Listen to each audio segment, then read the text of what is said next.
എങ്ങോട്ട് തിരിഞ്ഞാലും ഗൽഗോട്ടിയാസ് ഗൽഗോട്ടിയാസ് ഗൽഗോട്ടിയാസ്.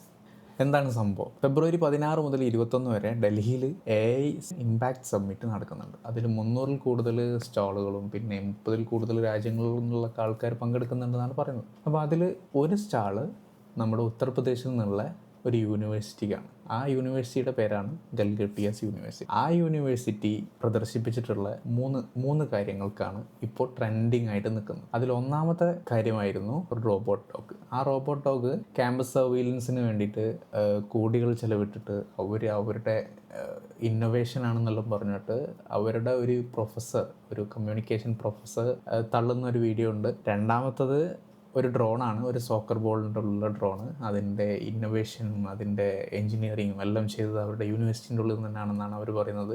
മൂന്നാമത്തത് ഇപ്പോൾ കറങ്ങി നടക്കുന്നത് ഒരു തെർമോക്കോളിന് പെയിൻ്റ് അടിച്ചിട്ടുള്ള വേറൊരു ഡ്രോൺ ഇങ്ങനെ ഭയങ്കര AI സംഭവമാണെന്നൊക്കെ പറഞ്ഞിട്ട് ഇപ്പം ട്രെൻഡിങ് ആണ്. അപ്പോൾ നമ്മുടെ റോബോട്ട് ഡോഗ് എന്ന് പറഞ്ഞിട്ടുണ്ടെങ്കിൽ ഒരു ചൈനീസ് മാനുഫാക്ചർഡ് ആയിട്ടുള്ള റോബോട്ട് ഡോഗാണ്. അത് അവർ രണ്ടാമത്തെ സോക്കർ ബോൾ എന്ന് പറഞ്ഞ ഒരു സൗത്ത് കൊറിയൻ കമ്പനിയുടെ ഡ്രോണാണ്. അതാണ് ഇവരുടെ ഇന്നൊവേഷനാണെന്ന് പറഞ്ഞിട്ട് ഇവർ തള്ളിയത്. മൂന്നാമത്തതിന് വേറെ ഇന്നൊവേഷനൊന്നുമില്ല, അതൊരു തെർമോക്കോളിന് പെയിൻ്റ് അടിച്ചതായതുകൊണ്ട് ആരും വേറെ പുറത്തുനിന്നുള്ള രാജ്യങ്ങളിൽ ആരും ഇന്നോവേറ്റ് ചെയ്തതാണെന്ന് പറയുന്നില്ല.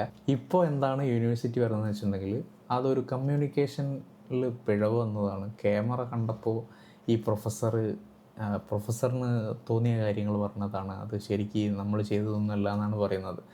ഇതേ പ്രൊഫസർ ഇപ്പോൾ ലിങ്ക്ഡിനിൽ ഓപ്പൺ ടു വർക്ക് ഇട്ടിട്ടുണ്ട്.